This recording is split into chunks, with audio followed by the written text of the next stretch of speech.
भृगु, अग्नि और अग्निश्वात आदि पितरों की संतान का वर्णन। नमस्कार।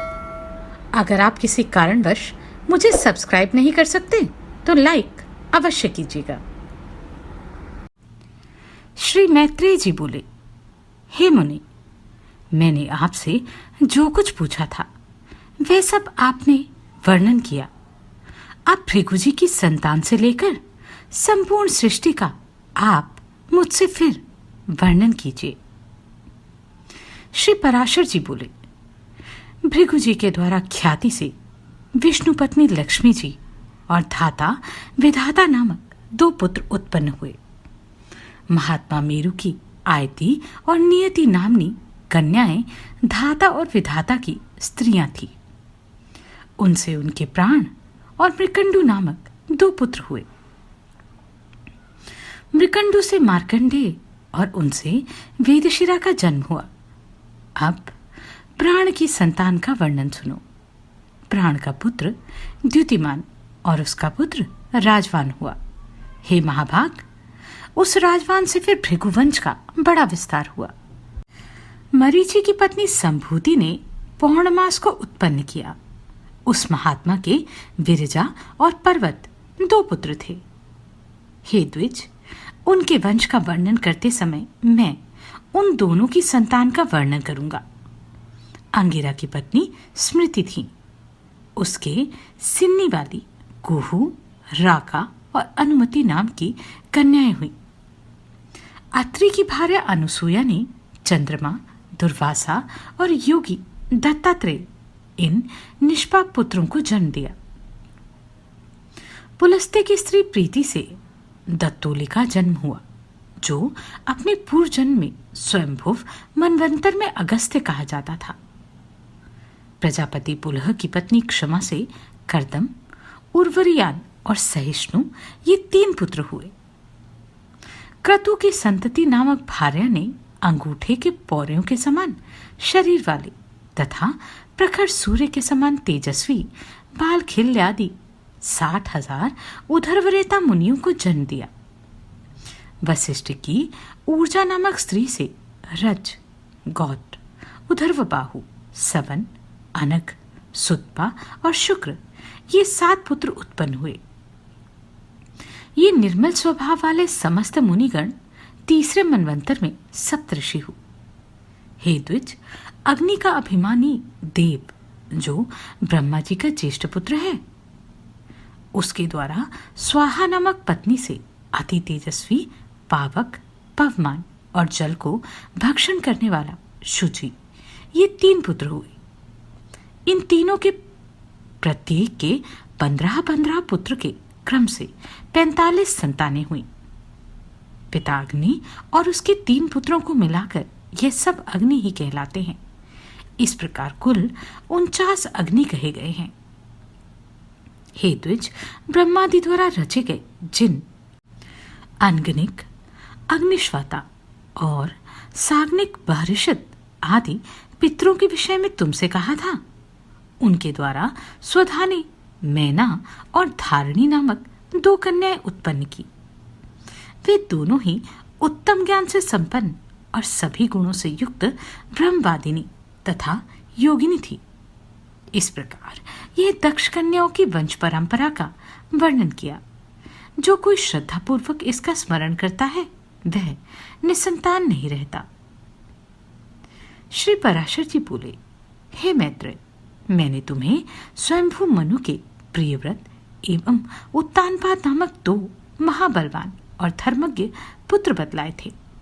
हे ब्राह्मण, उनमें से उत्तानपाद की प्रेयसी पत्नी सुरुचि से पिता का अत्यंत लाडला उत्तम नामक पुत्र हुआ। हे द्विज, उस राजा की जो सुनीति नामक राजमहिषी थी, उसमें उसका विशेष प्रेम ना था। उसका पुत्र ध्रुव हुआ। एक दिन राज सिंहासन पर बैठे हुए पिता की गोद में अपने भाई उत्तम को बैठा देख ध्रुव की इच्छा भी गोद में बैठने की हुई, किंतु राजा ने अपनी प्रेयसी सुरुचि के सामने गोद में चढ़ने के लिए उत्कंठित होकर प्रेमवश आए हुए उस पुत्र का आदर नहीं किया। अपनी सौत के पुत्र को गोद में चढ़ने के लिए उत्सुक और अपने पुत्र को गोद में बैठा देख सुरुचि इस प्रकार कहने लगी, अरे लल्ला, बिना मेरे पेट से उत्पन्न हुए किसी अन्य स्त्री का पुत्र होकर भी तू व्यर्थ क्यों ऐसा बड़ा मनोरथ करता है? तू अविवेकी है, इसलिए ऐसी अलभ्य उत्तमोत्तम वस्तु की इच्छा करता है। यह ठीक है कि तू भी इन्हीं राजा का पुत्र है, तथापि मैंने तो तुझे अपने गर्भ में धारण नहीं किया। समस्त चक्रवर्ती राजाओं का आश्रय रूप यह राज सिंहासन तो मेरे ही पुत्र के योग्य है। तू व्यर्थ क्यों अपने चित्त को संताप देता है? मेरे पुत्र के समान तुझे वृथा ही यह ऊंचा मनोरथ क्यों होता है? क्या तू नहीं जानता कि तेरा जन्म सुनीति से हुआ है? श्री पराशर बोले, हे तुझ, विमाता का ऐसा कथन सुन वह बालक कुपित हो पिता को छोड़कर अपनी माता के महल को चल दिया। हे मैत्रेय, जिसके उष्ठ कुछ कुछ कांप रहे थे, ऐसे अपने पुत्र को क्रोधयुक्त देख सुनीति ने उसे गोद में बिठाकर पूछा, बेटा, तेरे क्रोध का क्या कारण है? तेरा किसने आदर नहीं किया? तेरा अपराध करके कौन तेरे पिताजी का अपमान करने चला है? श्री पराशर जी बोले, ऐसा पूछने पर ध्रुव ने अपनी माता से वे सब बातें कह दी जो अति गर्वीली सुरुचि ने उससे पिता के सामने कही थी। अपने पुत्र के सिसक सिसक कर ऐसा कहने पर दुखिनी सुनीति ने खिन्नचित्त और दीर्घ निश्वास के कारण मलिन नयना होकर कहा, बेटा, सुरुचि ने ठीक ही कहा है, अवश्य ही तू मंदभागा है। हे वत्स, पुण्यवानों से उनके विपक्षी ऐसा नहीं कह सकते।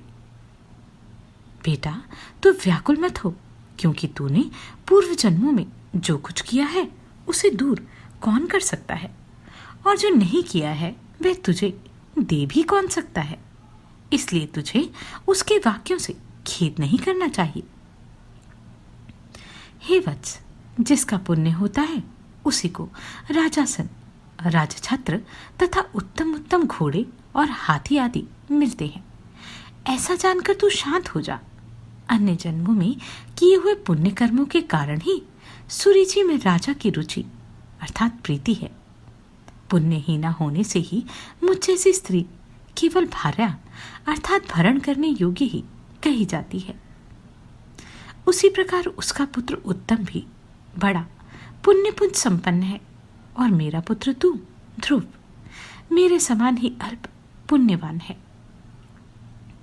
तथापि बेटा, तुझे दुखी नहीं होना चाहिए, क्योंकि जिस मनुष्य को जितना मिलता है वह अपनी ही पूंजी में मग्न रहता है।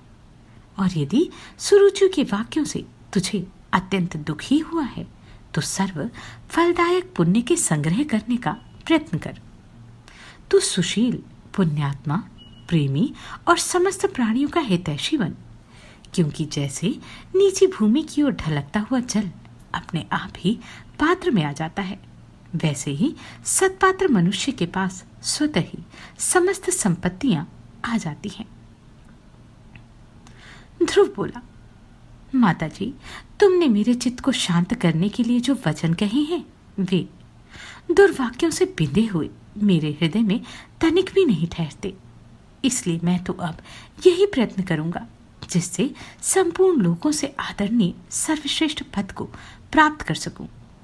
राजा की प्रेसी तो अवश्य सुरुचि ही है, और मैंने उसके उदर से जन्म नहीं लिया है। तथापि हे माता, अपने गर्भ में बड़े हुए मेरा प्रभाव भी तुम देखना। उत्तम, जिसको उसने अपने गर्भ में धारण किया है, मेरा भाई ही है। पिता का दिया हुआ राजासन वही प्राप्त करे। भगवान करे ऐसा ही हो। माताजी, मैं किसी दूसरे के दिए हुए पद का इच्छुक नहीं हूं। मैं तो अपने पुरुषार्थ से ही उस पद की इच्छा करता हूं जिसको पिता ने भी नहीं प्राप्त किया। श्री पराशर जी बोले, माता से इस प्रकार कह ध्रुव उसके महल से निकल पड़ा और फिर नगर से बाहर जाकर बाहरी उपवन में पहुंचा। वहां ध्रुव ने पहले से ही आए हुए 7 मुनीश्वरों को कृष्ण मृगचर्म के बिछौने से युक्त आसन पर बैठे देखा। उस राजकुमार ने उन सबको प्रणाम किया, अति नम्रता और समुचित अभिवादन पूर्वक उनसे इस प्रकार कहा, हे महात्माओं, मुझे आप सुनीति से उत्पन्न हुआ राजा उत्तानपाद का पुत्र जाने। मैं आत्मग्लानि के कारण आपके निकट आया हूं। ऋषि बोले, राजकुमार, अभी तो तू 4-5 वर्ष का ही बालक है। अभी तेरे निर्वेद का कोई कारण नहीं दिखाई पड़ता। तुझे कोई चिंता का विषय भी नहीं है, क्योंकि अभी तेरा पिता राजा जीवित है। और हे बालक, तेरी कोई इष्ट वस्तु खो गई हो ऐसा भी हमें दिखाई नहीं देता, तथा हमें तेरे शरीर में भी कोई व्याधि नहीं दिख पड़ती। फिर बता, तेरी ग्लानि का क्या कारण है? श्री पराशर जी बोले, तब सुरुचि ने उससे जो कुछ कहा था वह सब उसने कह सुनाया। उसे सुनकर वे ऋषिगण आपस में इस प्रकार कहने लगे, अहो, क्षात्र तेज कैसा प्रबल है, जिससे बालक में भी इतनी अक्षमा है कि अपनी विमाता का कथन उसके हृदय से नहीं टलता। हे क्षत्रिय कुमार, इस निर्वेद के कारण तूने जो कुछ करने का निश्चय किया है, यदि तुझे रुचि हो तो वह हम लोगों से कह दे। और हे अतुलित तेजस्वी, यह भी बता दे कि हम तेरी क्या सहायता करें, क्योंकि हमें ऐसा प्रतीत होता है कि तू कुछ कहना चाहता है। ध्रुव ने कहा, हे तुच्छ्रेष्ठ, मुझे ना तो धन की इच्छा है ना राज्य की। मैं तो केवल एक उसी स्थान को चाहता हूं जिसको पहले कभी किसी ने ना भोगा हो। हे मुनिश्रेष्ठ, आपकी यही सहायता होगी कि आप मुझे भली प्रकार यह बता दें कि क्या करने से वह सबसे अग्रगण्य स्थान प्राप्त हो सकता है। मरीचि बोले, हे राजपुत्र, बिना गोविंद की आराधना किए मनुष्य को वह श्रेष्ठ स्थान नहीं मिल सकता। अतः तू श्री अच्युत की आराधना कर। अत्रि बोले, जो परा प्रकृति आदि से भी परे है, वे परम पुरुष जनार्दन जिससे संतुष्ट होते हैं, उसी को वह अक्षय पद मिलता है। यह मैं सत्य सत्य कहता हूं। अंगिरा बोले, यदि तू अग्र स्थान का इच्छुक है तो जिन अव्यय आत्मा अच्युत में यह संपूर्ण जगत ओतप्रोत है, उन गोविंद की ही आराधना कर। पुलस्त्य बोले, जो परब्रह्म, परम धाम और परस्वरूप है, उन हरि की आराधना करने से मनुष्य अति दुर्लभ मोक्ष पद को भी प्राप्त कर लेता है। पुलह बोले, हे सुब्रत, जिन जगतपति की आराधना से इंद्र ने अति उत्तम इंद्रपद प्राप्त किया है, तू उन यज्ञपति भगवान विष्णु की आराधना कर। क्रतु बोले, जो परम पुरुष यज्ञ पुरुष, यज्ञ और योगेश्वर है, उन जनार्दन के संतुष्ट होने पर कौन सी वस्तु दुर्लभ रह सकती है? वशिष्ठ बोले, हे वत्स, विष्णु भगवान की आराधना करने पर तू अपने मन से जो कुछ चाहेगा वही प्राप्त कर लेगा। फिर त्रिलोकी के उत्तमोत्तम स्थान की तो बात ही क्या है। ध्रुव ने कहा, हे महर्षिगण, मुझ विनीत को आपने आराध्य देव तो बता दिए, अब उसको प्रसन्न करने के लिए मुझे क्या जपना चाहिए यह बताइए। उस महापुरुष की मुझे जिस प्रकार आराधना करनी चाहिए वह आप लोग मुझसे प्रसन्नता पूर्वक कहिए। ऋषिगण बोले, हे राजकुमार, विष्णु भगवान की आराधना में तत्पर पुरुषों को जिस प्रकार उनकी उपासना करनी चाहिए वह तू हमसे यथावत श्रवण कर। मनुष्य को चाहिए कि पहले संपूर्ण बाह्य विषयों से चित्त को हटावे और उसे एकमात्र उन जगदाधार में स्थिर कर दे। हे राजकुमार, इस प्रकार एकाग्रचित होकर तन्मय भाव से जो कुछ जपना चाहिए वह सुन। ओम हिरण्यगर्भ पुरुष प्रधान और अव्यक्त रूप शुद्ध ज्ञान स्वरूप वासुदेव को नमस्कार है। इस ओम नमो भगवते वासुदेवाय मंत्र को पूर्व काल में मेरे पितामह भगवान स्वयंभू मनु ने जपा था। तब उनसे संतुष्ट होकर श्री जनार्दन ने उन्हें त्रिलोकी में दुर्लभ मनोवांछित सिद्धि दी थी। उसी प्रकार तू भी इसका निरंतर जप करता हुआ श्री गोविंद को प्रसन्न कर। श्री पराशर जी बोले, हे मैत्रेय, यह सब सुनकर राजपुत्र ध्रुव उन ऋषियों को प्रणाम कर उस वन से चल दिया और हे द्विज, अपने को कृतकृत्य सा मानकर वह यमुना तटवर्ती अति पवित्र मधु नामक वन में आया। आगे चलकर उस वन में मधु नामक दैत्य रहने लगा था, इसलिए वह इस पृथ्वी तल में मधुवन नाम से विख्यात हुआ। वही मधु के पुत्र लवण नामक महाबली राक्षस को मारकर शत्रुघ्न ने मथुरा अर्थात मथुर नाम की पुरी बसाई। जिस मधुवन में निरंतर देवदेव श्रीहरि का सानिध्य रहती है, उसी सर्व पापहारी तीर्थ में ध्रुव ने तपस्या की। मरीचि आदि मुनीश्वरों ने उसे जिस प्रकार उपदेश दिया था, उसने उसी प्रकार अपने हृदय में विराजमान निखिल देवेश्वर श्री विष्णु भगवान का ध्यान करना आरंभ किया। इस प्रकार हे विप्र, अनन्यचित होकर ध्यान करते रहने से उसके हृदय में सर्व भूतांतर्यामी भगवान हरि सर्वतोभाव से प्रकट हुए। हे मैत्रेय, योगी ध्रुव के चित्त में भगवान विष्णु के स्थित हो जाने पर सर्वभूतों को धारण करने वाली पृथ्वी उसका भार न संभाल सकी। उसके बाएं चरण पर खड़े होने से पृथ्वी का बायां आधा भाग झुक गया और फिर दाएं चरण पर खड़े होने से दायां भाग झुक गया, और जिस समय वह पैर के अंगूठे से पृथ्वी को बीच से दबाकर खड़ा हुआ तो पर्वतों के सहित समस्त भूमंडल विचलित हो गया। हे महामुने, उस समय नदी, नद और समुद्र आदि सभी अत्यंत क्षुब्ध हो गए और उनके क्षोभ से देवताओं में भी बड़ी हलचल मची। हे मैत्रेय, तब याम नामक देवताओं ने अत्यंत व्याकुल हो इंद्र के साथ परामर्श कर उसके ध्यान को भंग करने की आयोजन किया। हे महामुने, इंद्र के साथ अति आतुर कुष्मांड नामक उपदेवताओं ने नाना रूप धारण कर उसकी समाधि भंग करना आरंभ किया। उस समय माया ही से रची हुई उसकी माता सुनीति नेत्रों में आंसू भरे उसके सामने प्रकट हुई और हे पुत्र ऐसा कहकर करुणायुक्त वचन बोलने लगी। उसने कहा, बेटा, तू शरीर को घुलाने वाले इस भयंकर तप का आग्रह छोड़ दे। मैंने बड़ी बड़ी कामनाओं द्वारा तुझे प्राप्त किया है। अरे, मुझ अकेली अनाथा दुखिया को सौत के कटु वाक्यों से छोड़ देना तुझे उचित नहीं है। बेटा, मुझ आश्रयहीना का तो एकमात्र तू ही सहारा है। कहाँ तू 5 वर्ष का तू और कहाँ तेरा यह अति उग्र तप। अरे, इस निष्फल कलेशकारी आग्रह से अपना मन मोड़ ले। अभी तो तेरे खेलने कूदने का समय है, फिर अध्ययन का समय आएगा, तदनंतर समस्त भोगों के भोगने का, और फिर अंत में तपस्या करना भी ठीक होगा। बेटा, तो सुकुमार बालक का जो खेल कूद का समय है, उसी में तू तपस्या करना चाहता है। तू इस प्रकार क्यों अपने सर्वनाश में तत्पर हुआ है?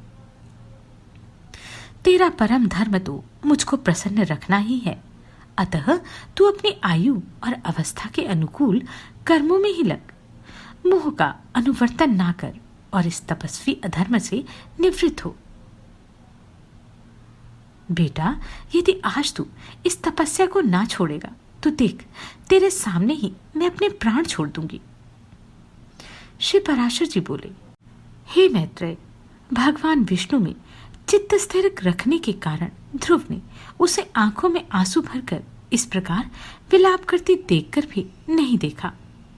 तब, अरे बेटा, यहां से भाग भाग, देख, इस महाभयंकर वन में ये कैसा घोर राक्षस अस्त्र शस्त्र उठाए आ रहा है।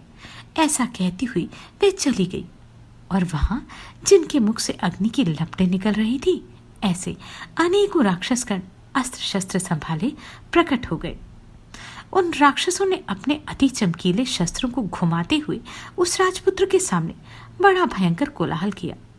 उस नित्य योग युक्त बालक को भयभीत करने के लिए अपने मुख से अग्नि की लपटें निकालते हुए सैकड़ों सयारियों घोर नाद करने लगी। वे राक्षसगण भी इसको मारो मारो, काटो काटो, खाओ खाओ, इस प्रकार चिल्लाने लगे। फिर सिंह, ऊंट और मकर आदि के से मुख वाले वे राक्षस राजपुत्र को त्राण देने के लिए नाना प्रकार से गरजने लगे। किंतु उस भगवत दास सख्त चित्त बालक को वे राक्षस, उनके शब्द, स्यारियों और अस्त्र शस्त्र आदि कुछ भी दिखाई नहीं दिए। वह राजपुत्र एकाग्रचित्त से निरंतर अपने आश्रयभूत विष्णु भगवान को ही देखता रहा और उसने किसी की ओर किसी भी प्रकार दृष्टिपात नहीं किया। तब संपूर्ण माया के लीन हो जाने पर उससे हार जाने की आशंका से देवताओं को बड़ा भय हुआ। अतः उसके तप से संतप्त हो वे सब आपस में मिलकर जगत के आदि कारण शरणागत वत्सल अनादि और अनंत श्रीहरि की शरण में गए। देवता बोले, हे देवादिदेव, जगन्नाथ, परमेश्वर, पुरुषोत्तम, हम सब ध्रुव की तपस्या से संतप्त होकर आपकी शरण में आए हैं। हे देव, जिस प्रकार चंद्रमा अपनी कलाओं से प्रतिदिन बढ़ता है, उसी प्रकार यह भी तपस्या के कारण रात दिन उन्नत हो रहा है। हे जनार्दन, इस उत्तानपाद के पुत्र की तपस्या से भयभीत होकर हम आपकी शरण में आए हैं। आप उसे तप से निवृत्त कीजिए। हम नहीं जानते वह इंद्रत्व चाहता है या सूर्यत्व, अथवा उसे कुबेर, वरुण या चंद्रमा के पद की अभिलाषा है। अतः हे ईश, आप हम पर प्रसन्न होइए और इस उत्तानपाद के पुत्र को तप से निवृत्त करके हमारे हृदय का कांटा निकालिए। श्री भगवान बोले, हे सुरगण, उसे इंद्र, सूर्य, वरुण अथवा कुबेर आदि किसी के पद की अभिलाषा नहीं है। उसकी जो कुछ इच्छा है वह मैं सब पूर्ण करूंगा।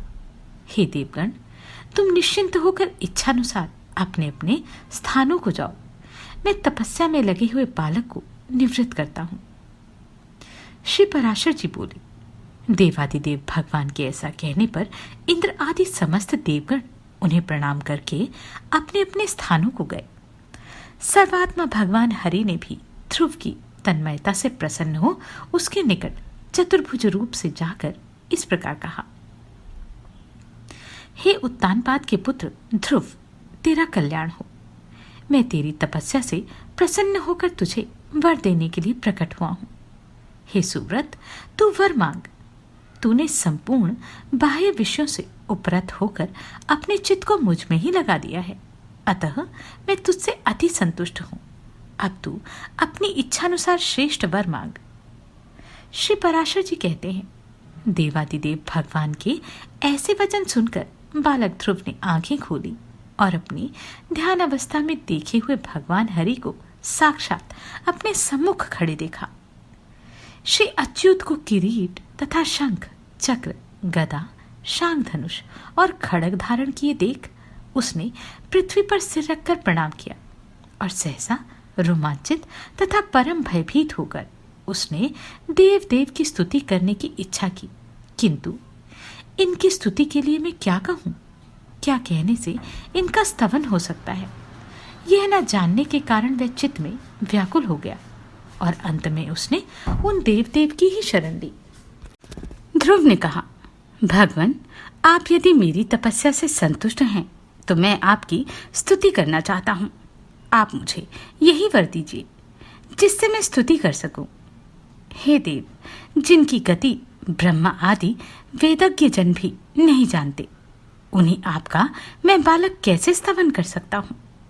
किंतु हे परम प्रभु, आपकी भक्ति से द्रवीभूत हुआ मेरा चित्त आपके चरणों की स्तुति करने में प्रवृत्त हो रहा है, अतः आप इसे उसके लिए बुद्धि प्रदान कीजिए। श्री पराशर जी बोले, हे दुज्वर्य, तब जगतपति श्री गोविंद ने अपने सामने हाथ जोड़े खड़े हुए उस उत्तानपाद के पुत्र को अपने वेदमय शंख के अंत अर्थात वेदांतमय भाग से छू दिया। तब तो एक क्षण में ही वह राजकुमार प्रसन्न मुख से अति विनीत हो सर्व भूताधिष्ठान श्री अच्युत की स्तुति करने लगा। ध्रुव बोला, पृथ्वी, जल, अग्नि, वायु, आकाश, मन, बुद्धि, अहंकार और मूल प्रकृति, ये सब जिनके रूप है, उन भगवान को मैं नमस्कार करता हूँ, जो अति शुद्ध, सूक्ष्म, सर्वव्यापक और प्रधान से भी परे हैं। वह पुरुष जिनका रूप है, उन गुण भोक्ता परम पुरुष को मैं नमस्कार करता हूँ। हे परमेश्वर, पृथ्वी आदि समस्त भूत, गंधादि उनके गुण, बुद्धि आदि अंतःकरण, चतुष्टय तथा प्रधान और पुरुष, जीव से भी परे जो सनातन पुरुष है, उन आप निखिल ब्रह्मांड नायक के ब्रह्मभूत शुद्ध स्वरूप आत्मा की मैं शरण हूं।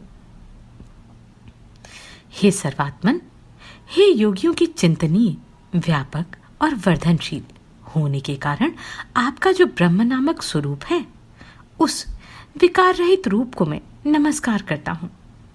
हे प्रभु, आप हजारों मस्तकों वाले, हजारों नेत्रों वाले और हजारों चरणों वाले परम पुरुष हैं। आप सर्वत्र व्याप्त हैं और पृथ्वी आदि आवरणों के सहित संपूर्ण ब्रह्मांड को व्याप्त कर 10 गुण महाप्रमाण से स्थित है। हे पुरुषोत्तम, भूत और भविष्यत जो कुछ पदार्थ है, वे सब आप ही हैं तथा विराट, स्वराट, सम्राट और अधिपुरुष ब्रह्मा आदि भी सब आप ही से उत्पन्न हुए। वे ही आप इस पृथ्वी के नीचे, ऊपर और इधर उधर सब ओर बढ़े हुए हैं। यह संपूर्ण जगत आप ही से उत्पन्न हुआ है तथा आप ही से भूत और भविष्यत हुए हैं। यह संपूर्ण जगत आपके स्वरूपभूत ब्रह्मांड के अंतर्गत है। फिर आपके अंतर्गत होने की तो बात ही क्या है, जिसमें सभी पुरोडाशों का हवन होता है। वह यज्ञ पृष्ठायज्ञ अर्थात दधि और घृत तथा ग्राम्य और वन 2 प्रकार के पशु आप ही से उत्पन्न हुए।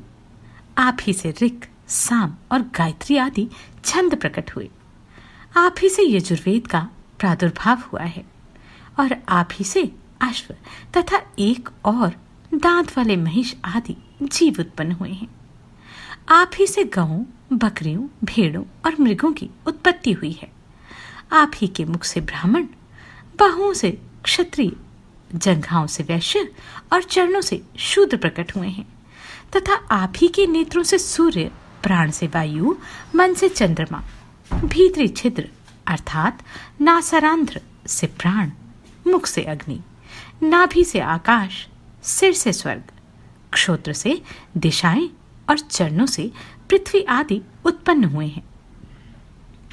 इस प्रकार हे प्रभु, यह संपूर्ण जगत आप ही से प्रकट हुआ है। जिस प्रकार नन्हे से बीज में बड़ा भारी वट वृक्ष रहता है, उसी प्रकार प्रलय काल में यह संपूर्ण जगत बीज स्वरूप आप ही में लीन रहता है।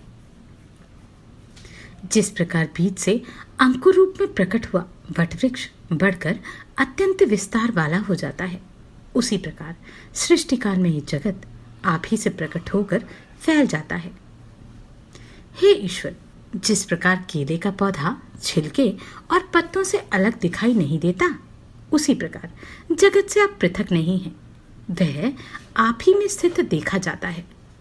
सबके आधारभूत आप में हलदादिनी अर्थात निरंतर आह्लादित करने वाली और संधिनी अर्थात विच्छेद रहित, संवित अर्थात विद्या शक्ति अभिन्न रूप से रहती है। आप में विषयजन्य आह्लाद या ताप देने वाली सात्विकी या तामसी अथवा उभय मिश्रा अर्थात राजसी कोई भी संवित नहीं है, क्योंकि आप निर्गुण हैं। आप कार्य दृष्टि से पृथक रूप और कारण दृष्टि से एक रूप है। आप ही भूत सूक्ष्म हैं और आप ही नाना जीव रूप हैं। हे भूतांतरात्मन, ऐसे आपको मैं नमस्कार करता हूँ। योगियों के द्वारा अंतःकरण में आप ही महतत्व, प्रधान, पुरुष, विराट, सम्राट और सुराट आदि रूपों से भावना किए जाते हैं। और क्षयशील पुरुषों में आप नित्य अक्षय हैं। आकाशादि सर्वभूतों में सार अर्थात उनके गुण रूप आप ही हैं। समस्त रूपों को धारण करने वाले होने से सब कुछ आप ही हैं। सब कुछ आप ही से हुआ है, अतएव सबके द्वारा आप ही हो रहे हैं। इसलिए आप सर्वात्मा को नमस्कार है। हे सर्वेश्वर, आप सर्वात्मक हैं क्योंकि संपूर्ण भूतों में व्याप्त हैं। अतः मैं आपसे क्या कहूँ, आप स्वयं ही सब हृदय स्थित बातों को जानते हैं। हे सर्वात्मन, हे सर्वभूतेश्वर, हे सब भूतों के आदि स्थान, आप सर्वभूत रूप से सभी प्राणियों के मनोरथों को जानते हैं। हे नाथ, मेरा जो कुछ मनोरथ था वह तो आपने सफल कर दिया, और हे जगतपते, मेरी तपस्या भी सफल हो गई क्योंकि मुझे आपका साक्षात दर्शन प्राप्त हुआ है। श्री भगवान बोले, हे ध्रुव, तुमको मेरा साक्षात दर्शन प्राप्त हुआ, इससे अवश्य ही तेरी तपस्या तो सफल हो गई। परंतु हे राजकुमार, मेरा दर्शन भी तो कभी निष्फल नहीं होता, इसलिए तुझको जिस वर की इच्छा हो वह मांग ले। मेरा दर्शन हो जाने पर पुरुष को सभी कुछ प्राप्त हो जाता है। ध्रुव बोले, हे भूत भवेश्वर भगवान, आप सभी के अंतःकरणों में विराजमान हैं। हे ब्रह्मन, मेरे मन की जो कुछ अभिलाषा है वह क्या आपसे छिपी हुई है? तो भी हे देवेश्वर, मैं दुर्विनीत जिस अति दुर्लभ वस्तु की हृदय से इच्छा करता हूँ उसे आपकी आज्ञानुसार आपके प्रति निवेदन करूँगा। हे समस्त संसार को रचने वाले परमेश्वर, आपके प्रसन्न होने पर संसार में क्या दुर्लभ है? इंद्र भी आपके कृपा कटाक्ष के फलस्वरूप ही त्रिलोकी को भोगता है। प्रभु, मेरी सौतेली माता ने गर्व से अति बढ़ बढ़कर मुझसे यह कहा था कि जो मेरे उदर से उत्पन्न नहीं है उसके योग्य यह राजासन नहीं है। अतः हे प्रभु, आपके प्रसाद से मैं उस सर्वोत्तम एवं अव्यय स्थान को प्राप्त करना चाहता हूँ जो संपूर्ण विश्व का आधारभूत हो। श्री भगवान बोले, अरे बालक, तूने अपने पूर्व जन्म में भी मुझे संतुष्ट किया था, इसलिए तू जिस स्थान की इच्छा करता है उसे अवश्य प्राप्त करेगा। पूर्व जन्म में तू एक ब्राह्मण था और मुझ में निरंतर एकाग्रचित रहने वाला था। माता पिता का सेवक तथा स्वधर्म का पालन करने वाला था। कालांतर में एक राजपुत्र तेरा मित्र हो गया। वह अपनी युवावस्था में संपूर्ण भोगों से संपन्न और अति दर्शनीय रूप लावण्य युक्त था। उसके संग से उसके दुर्लभ वैभव को देखकर तेरी ऐसी इच्छा हुई कि मैं भी राजपुत्र हूँ। अतः हे ध्रुव, तुझको अपनी मनोवांछित राजपुत्रता प्राप्त हुई, और जिन स्वयंभव मनु के कुल में और किसी को स्थान मिलना अति दुर्लभ है, उन्हीं के घर में तूने उत्तानपाद के यहाँ जन्म लिया। अरे बालक, औरों के लिए यह स्थान कितना ही दुर्लभ हो, परंतु जिसने मुझे संतुष्ट किया है उसके लिए तो यह अत्यंत तुच्छ है। मेरी आराधना करने से तो मोक्ष पद भी तत्काल प्राप्त हो सकता है। फिर जिसका चित्त निरंतर मुझ में ही लगा हुआ है उसके लिए स्वर्ग आदि लोकों का तो कहना ही क्या। हे ध्रुव, मेरी कृपा से तू निस्संदेह उस स्थान में जो त्रिलोकी में सबसे उत्कृष्ट है, संपूर्ण ग्रह और तारामंडल का आश्रय होगा। हे ध्रुव, मैं तुझे वह ध्रुव निश्चल स्थान देता हूँ जो सूर्य, चंद्र, मंगल, बुध, बृहस्पति, शुक्र, शनि आदि ग्रहों, सभी नक्षत्रों, सप्त ऋषियों और संपूर्ण विमानचारी देवगणों से ऊपर है। देवताओं में से कोई तो केवल 4 युग तक और कोई 1 मनवंतर तक ही रहते हैं, किंतु तुझे मैं 1 कल्प तक की स्थिति देता हूँ। तेरी माता सुनीति भी अति स्वच्छ तारा रूप से उतने ही समय तक तेरे पास एक विमान पर निवास करेगी, और जो लोग समाहित चित्त से सायकाल और प्रातःकाल के समय तेरा गुण कीर्तन करेंगे उनका महान पुण्य होगा। श्री पराशर जी बोले, हे महामते, इस प्रकार पूर्व काल में जगतपति देवादिदेव भगवान जनार्दन से वर पाकर ध्रुव उस अत्युत्तम स्थान में स्थित हुए। हे मुने, अपने माता पिता की धर्मपूर्वक सेवा करने से तथा द्वादशाक्षर मंत्र के महात्म्य से और तप के प्रभाव से उनके मान, वैभव एवं प्रभाव की वृद्धि देखकर देव और असुरों के आचार्य शुक्रदेव ने ये श्लोक कहे हैं। अहो, इस ध्रुव के तप का कैसा प्रभाव है। अहो, इसकी तपस्या का कैसा अद्भुत फल है, जो इस ध्रुव को ही आगे रखकर सप्तऋषिगण स्थित हो रहे हैं। इसकी यह सुनीति नाम वाली माता भी अवश्य ही सत्य और हितकर वचन बोलने वाली है। संसार में ऐसा कौन है जो इसकी महिमा का वर्णन कर सके। जिसने अपनी कोख में इस ध्रुव को धारण करके त्रिलोकी का आश्रयभूत अति उत्तम स्थान प्राप्त कर लिया, जो भविष्य में भी स्थिर रहने वाला है। जो व्यक्ति ध्रुव के इस दिव्यलोक प्राप्ति के प्रसंग का कीर्तन करता है, वह सब पापों से मुक्त होकर स्वर्गलोक में पूजित होता है।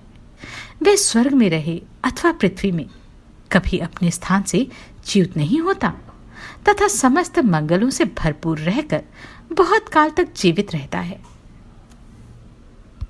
नमस्कार, मैं आभा शर्मा जावास।